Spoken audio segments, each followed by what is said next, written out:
Hello and welcome to another episode of Hashmap Megabytes. Today we are going to discuss the Snowflake Web UI and how to navigate that space. First thing, go ahead and open your Snowflake account, your URL. You'll notice you'll have a URL that ends in snowflakecomputing.com, but this first part before that is what identifies your account. So today I'm going to be working on GCP and a partner account that we don't really use, so it's not been set up. It should be totally fresh. Enter your credentials and log in. And you're likely going to notice if this is a trial account and this is your first time logging in, that you'll be greeted with some sort of pop-up welcoming you. You can close that. And then up top, you'll see probably sysadmin if this is your first time in a trial account. That's your default. We're going to go ahead, before we do anything else, just to make sure we can see everything in the UI, click on this, go to switch role, and then click on account admin. That's the highest level role, and it's going to let us explore all parts of the UI today. Great. So once this is logged back in, we can work our way through. You start out on the worksheets page, and that's for a good reason. That's where most of your work will happen. It's where we'll write SQL. And as you add additional projects, you can add things here and name them, and this is mostly how you'll organize kind of ad hoc SQL querying. We'll get back to worksheets, but for now, let's go over to databases.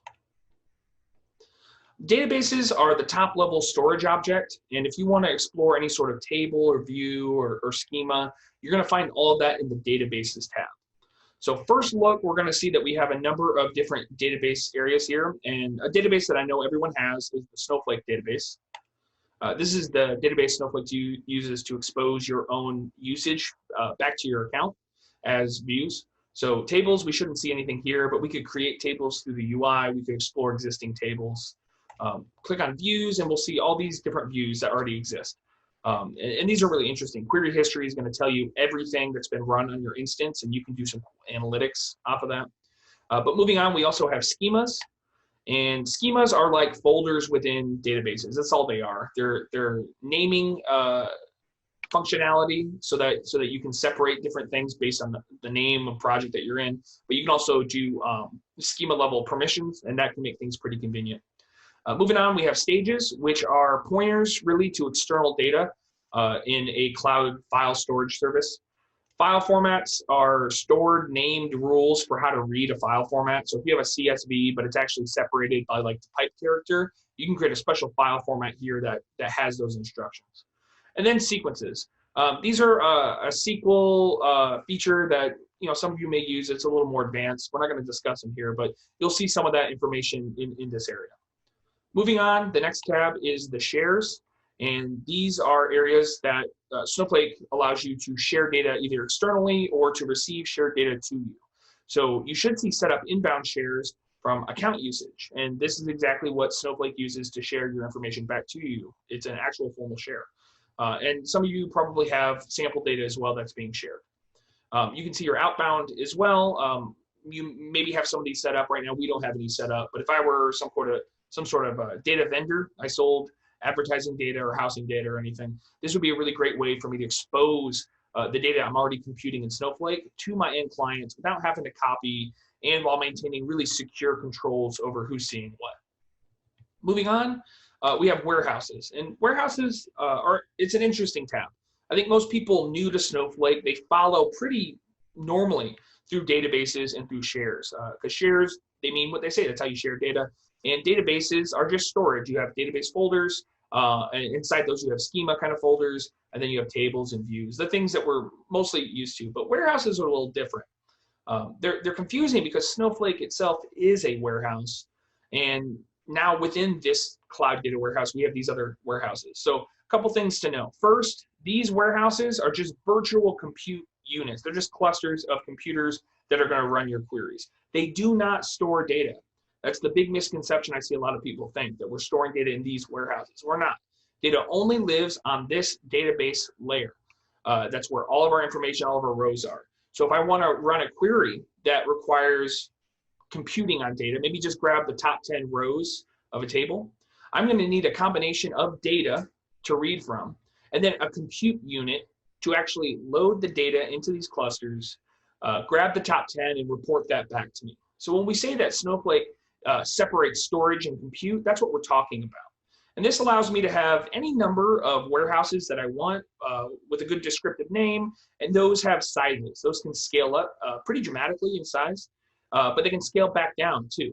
So they're ephemeral, they come up, they come down, you delete them. They don't run if you don't want them to, so they don't bill. There's no cost just to have a warehouse. So these are good things to know about, and the more you use them, the more natural it'll become thinking this way.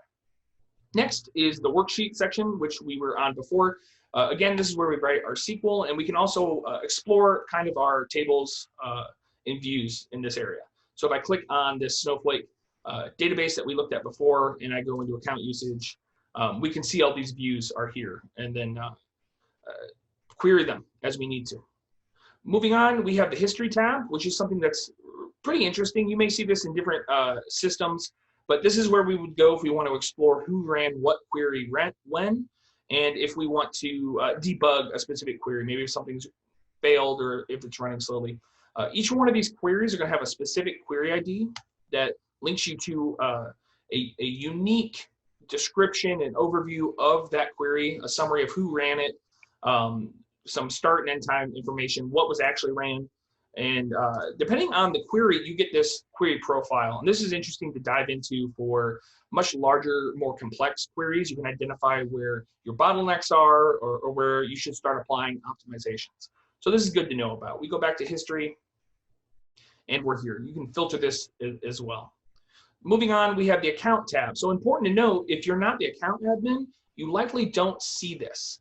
If you log in as sysadmin or a much lower privilege, you don't see this tab. So this is only for higher level roles. I think out of the box, only account admin and security admin can even see this tab. So here we see our usage. As you can see, we've only been charged for cloud services. No compute has run. If I look at my storage, which is another tab here, we have not even 10 kilobytes. I mean, it's just so small. So we're doing nothing on here really. And then data transfer would be here as well. So if you're worried about what you're spending, you want to look at that. This is a great space to go into. Next, we have our users area, and this is where I could create a user, I could delete a user or alter a user in here, and this is a great way to manage your users. Next are roles. So in Snowflake, permissions are role-based, and to be able to leverage anything, every user must have access to a role that does hold permissions. So right now I'm using the account admin role, we all are. And I can see which people have access to this, and I can see what other out-of-the-box roles are here. These are the ones that Snowflake creates for you by default, and then you can create your own and build your own security hierarchy. Next step are policies, and these are really network policies. So if you wanted to ensure that only network from inside your VPN, your corporate VPN, were able to access Snowflake, you could create that rule here and then modify those rules as well. One thing to note, I've seen people do this. If you're at your home network and you're just firing this up, you want to be super secure, don't just Google your IP and then whitelist this, because you're very likely to lock yourself out. Home IPs are not typically static. So make sure you're using a VPN, or otherwise you know exactly what your IP will always be before you do this. And another tip, make sure you have more than one, because it can take a little while to get back into here if you lock yourself out. Next is sessions, so we can see not just individual users, but what specific concurrent sessions they might have in here, and get some start end time information about that and their specific drivers. So right now it's all web UI for me. Next are our resource monitors, and that name maybe doesn't mean much. This is really budgeting. This is where you go in and set a hard limit for how many credits I will allow to be spent, both at the account level and at the individual warehouse level. So this is a really good space to go into maybe on day one and set some reasonable limits. That way you don't accidentally leave something on and charge yourself too much. And then last is the reader account section. This is an interesting space that is complementary to some of the sharing features that allows you to create kind of a separate account. It'll have a whole new URL that has access to certain resources in your space.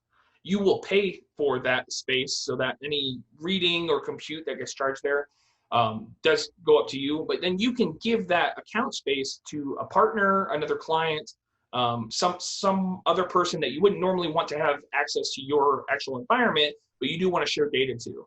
And these are mostly useful for people that you're doing sharing with that don't have Snowflake today. If they do have Snowflake, I'd encourage you to look at a share. So this is the major components of the UI. In the top right, we see a couple other things. Partner Connect's useful if you want to start using some of the other great tools in the ecosystem. Really, all of these are really good tools. I use a lot of them daily. Help section, which we're so often used to just ignoring because it doesn't help, but here it really, really does help. Downloads, this is a great place to get started with some of the drivers and the CLI, which is itself really, really useful. And then we can get into the documentation, which is one of the best features of Snowflake. Notifications are here, but if you haven't set those up, you probably don't have anything. And then lastly, we can change a couple preferences about our user, change our password, and then switch our role for the whole UI. So if I switch back to a lower level here, security admin, you'll notice that we don't have access to the account area. We can't see that. And typically, you can't see this at all. I'm willing to bet if I refresh my screen, account it disappears entirely. Oh, I'm sorry, I'm security admin. So security admin can see users, can see roles, but if I switch to sysadmin, yeah, okay, so account's gone entirely here. So this is the main overview of the Snowflake UI. It's pretty intuitive once you get the lay of the land, you learn some of the terminology. Thanks for watching and stay tuned for more Hashmap Megabytes.